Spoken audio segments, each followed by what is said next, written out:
Graça e paz, gente, que honra estar fazendo esse fechamento aqui com vocês da nossa série, né, A Vida do Intercessor. Tenho certeza que você está crescendo bastante e espero muito e com certeza você está mais apaixonado pela intercessão. Vamos começar essa série lendo uma parte de Jó 16, versículo 20 e 21. O meu intercessor é o meu amigo, quando diante de Deus corre lágrimas dos meus olhos. Ele defende a causa do homem perante Deus, como quem defende a causa de um amigo. A gente já viu bastante que a intercessão é se colocar na brecha por alguém ou por uma causa. E Jó está clamando por um amigo que faça isso, né? Uma pessoa que intercede por ele é alguém que é amigo. Amigo é uma pessoa que é íntima do outro, que está ali ajudando o outro em toda e qualquer situação. E quero contar um breve testemunho, né, de como eu comecei a me apaixonar pela oração, pela intercessão. E na verdade isso correu desde a minha conversão, né? Não estou dizendo que no primeiro dia da minha conversão eu estava lá apaixonado e tal, até porque eu era muito tímido. Renata tá de prova. Pra quem não sabe, eu já falei várias vezes isso, Renata foi minha líder da fornalha. Ela me viu desde o comecinho e eu era uma pessoa muito tímida pra orar, realmente pra estar intercedendo. Tanto que a primeira intercessão que eu participei, que eu tinha muito interesse de participar, mas eu não queria orar, eu só queria estar lá participando. E eu participei com o gêmeo, né, o Bonfim e o Pedro Bonfim, e Renata. E lá eu fiquei calado, porque eu não queria orar, eu não sabia orar, né? Eu tinha vergonha. E eles falaram em línguas e eu só fiquei caladinho na minha, né? E eu vi a intercessão, eu tinha medo de chegar na pessoa para orar, mas aí eu fui muito encorajado a participar da intercessão pré-célula e aquilo foi me destravando. E eu era muito de me desafiar, sabe? Então, eu queria orar por uma pessoa, mas eu tava com medo. Mas eu fazia, não, essa célula eu tenho uma meta de orar por uma pessoa. Eu ia lá me tremendo todo, gaguejando, mas orava. Então, desde o início, aquela paixão, ela me consumiu. A paixão pelo sobrenatural, pela oração, por ver as coisas acontecerem. Eu sabia que a intercessão é a base, velho. Eu sabia desde o início que é a base para a intimidade com Deus, porque eu fui ensinado dessa forma, eu fui levado a aprender de que a intercessão é a base dessas questões, né? De ter uma causa ganha, de ter uma intimidade com Deus, tudo isso tem como base a intercessão. E nós temos vários intercessores na Bíblia, né, no geral, desde o Antigo Testamento até o Novo. E do que a gente sempre fala, gente, é Moisés. Moisés é um homem que clamava por pessoas específicas e também pelo povo.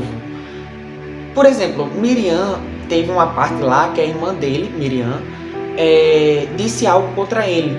Ela e Arão fizeram algo contra Moisés e Deus, com sua justiça, né, castigou Miriam com uma lepra.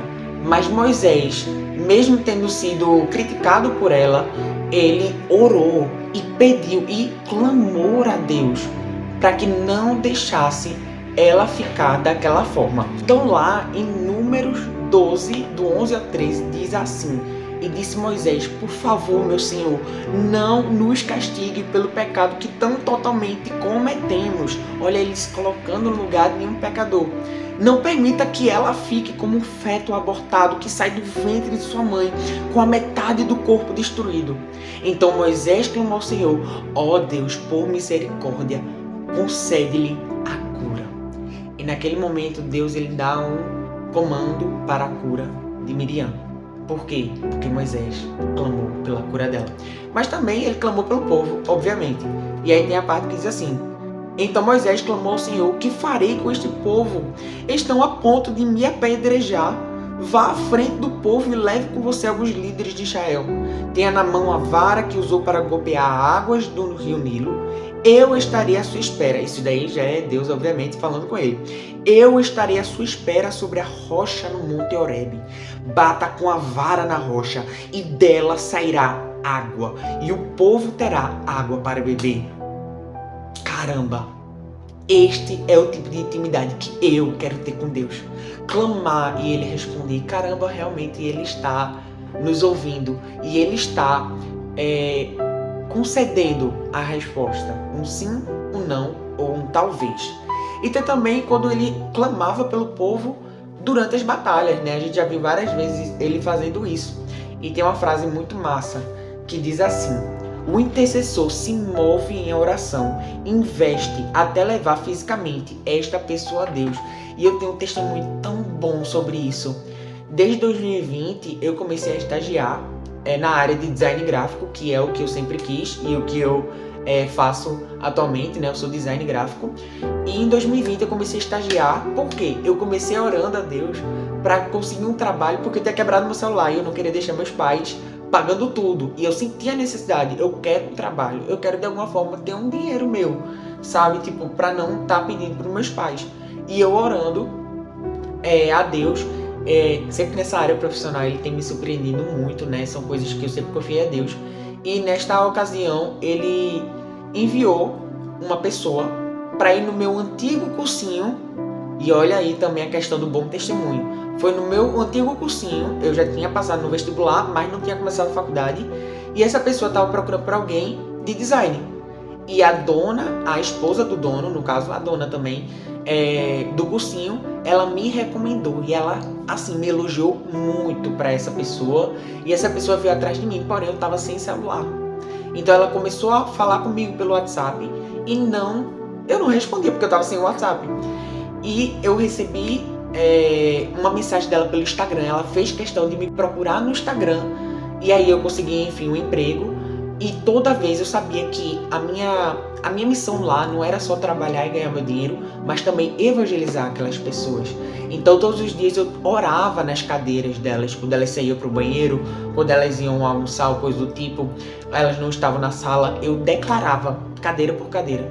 Teve um momento, um ano depois, que eu saí deste emprego para ir para o Santa Emília, que também foi uma questão de oração, que eu comecei a orar porque eu tinha percebido que o meu propósito naquele lugar tinha sido cumprido. Eu já tinha levado meus chefes algumas vezes para a célula e eles, obviamente, depois pararam de ir, né, para a igreja, para a célula.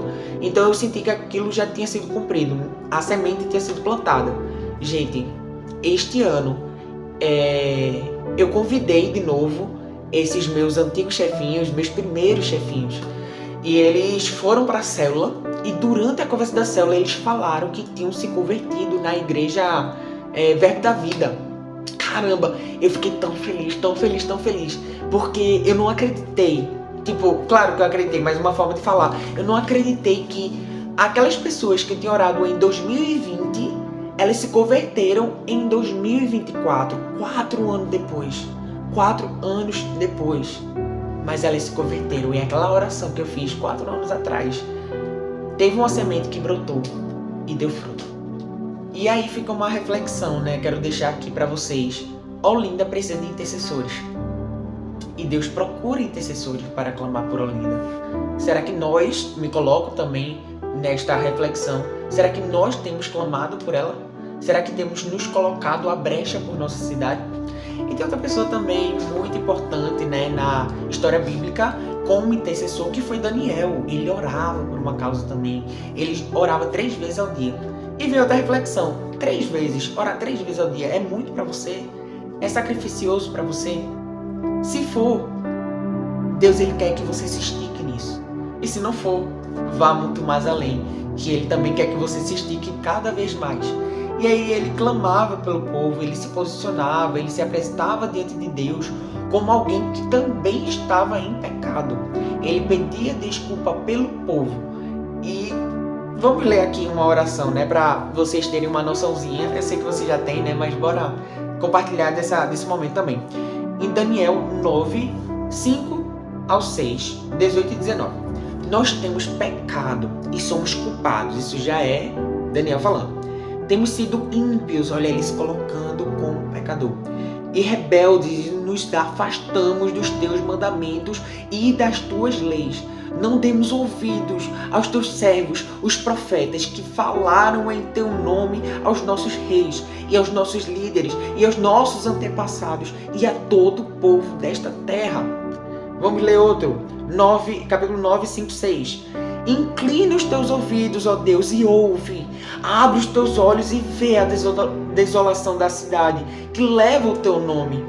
Não te fazemos pedidos por sermos justos, mas por causa da tua grande misericórdia. Senhor, ouve. Senhor, perdoa. Senhor, vê e age. Por amor de ti, meu Deus. Não te demores, pois a tua cidade e o teu povo levam o teu nome. Você conhece a história do nosso povo, né? Do Brasil. Você clama pelo Brasil. Deus também não só tem procurado pessoas para intercederem pela cidade de Olinda, mas para interceder por uma nação. Gente, eu como intercessor, eu não vou conseguir conquistar a nação inteira. Eu não vou. Sabemos que a oração do justo é muito eficaz, é sim, mas Deus também quer união entre os irmãos, entre os intercessores, para clamar por uma causa e fazer acontecer. E fazer acontecer uma transformação. Até também falamos sobre clamar pela nação, mas clamar também pelo nosso povo célula, pelo nosso povo igreja.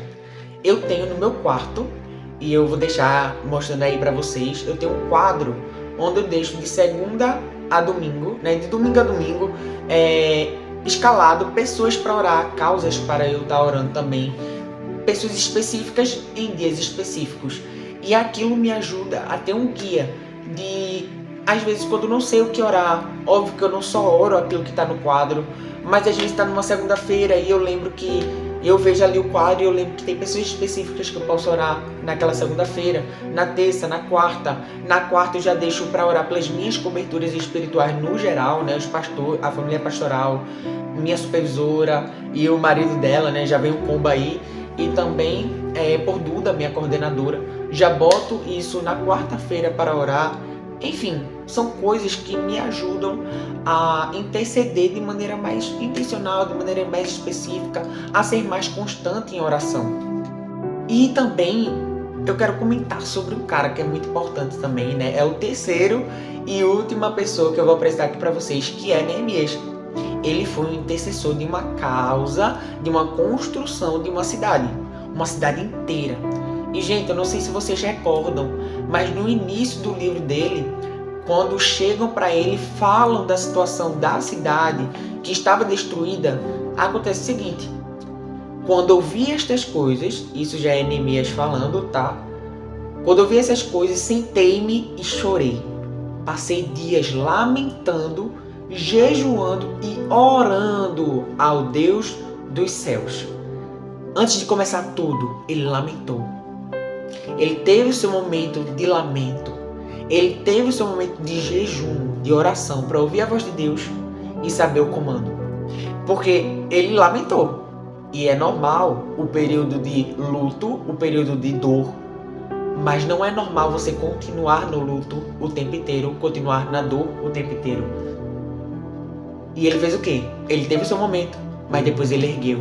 Ele ouviu o que Deus tinha para falar e ele fez acontecer.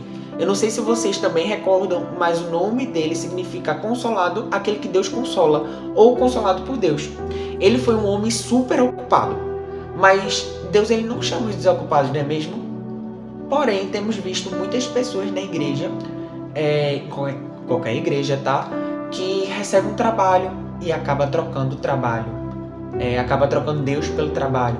Pessoas que começam a ficar muito ocupadas pela faculdade, pelas suas pós-graduações, pelos seus mestrados, pelos seus achismos, e aquilo toma conta da pessoa, e a pessoa às vezes abandona a liderança e acaba abandonando a fé, porque está muito ocupada. Mas se a gente vê durante a Bíblia toda, Moisés não era uma pessoa desocupada, Daniel não foi uma pessoa desocupada, os juízes do bem, tá? Teve os juízes do mal, mas os juízes do bem também estavam ali lutando por um povo. Temos os apóstolos também não estavam desocupados, gente. Então, para que ter uma desculpa e um mimimi de dizer que vai abandonar a fé ou a intercessão porque está ocupado demais? Deus, ele chama os desocupados e o diabo, os ocupados, e o diabo sabe disso. Então ele vai se aproveitar da situação de uma ocupação para botar na mente daquele intercessor, daquela pessoa que é forte na fé, de que ela está sem tempo para Deus.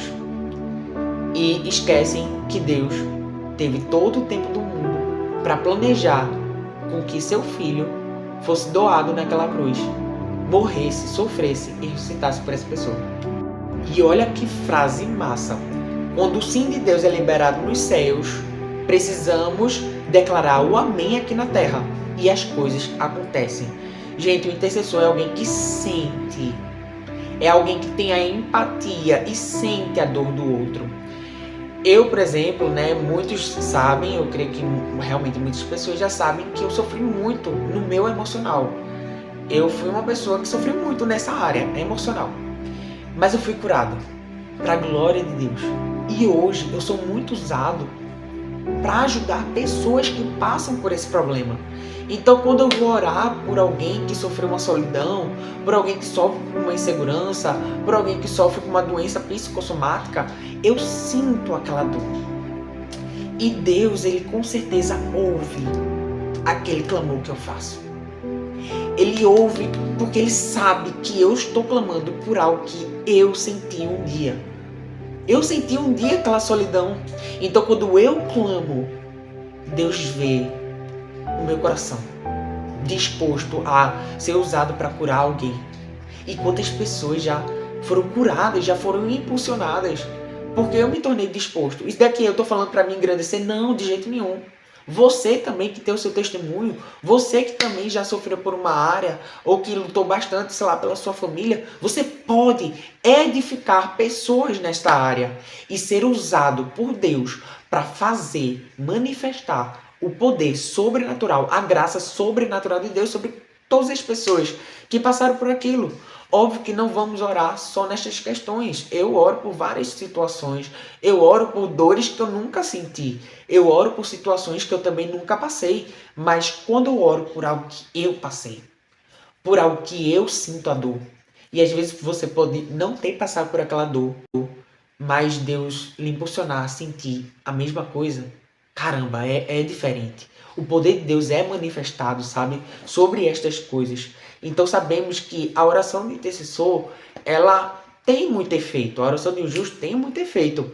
E temos algumas coisas, que a gente precisa lembrar sobre tópicos de oração, As súplicas, elas precisam ser constantes. Precisamos reconhecer os nossos pecados e o pecado do nosso povo, assim como fez Daniel também. Temos que nos apoiar nas promessas. Moisés, ele lembrava a Deus sobre as promessas. E não é que Deus precisa ser lembrado, mas ele gosta de ouvir do seu filho, que ele conhece as promessas do seu pai. Então, aquilo quando Deus vê, ele com certeza não vai negar. É da vontade dele que as coisas venham cooperar para o seu bem, para o meu bem. Romanos 8:28. Então, vai acontecer. E temos que orar fundamentado na palavra. Nós aprendemos isso também em uma série passada. A memória de Deus, ela é infalível, pois Ele é onisciente. Ele sabe do que você precisa. Mas você sabe o que Deus quer de você?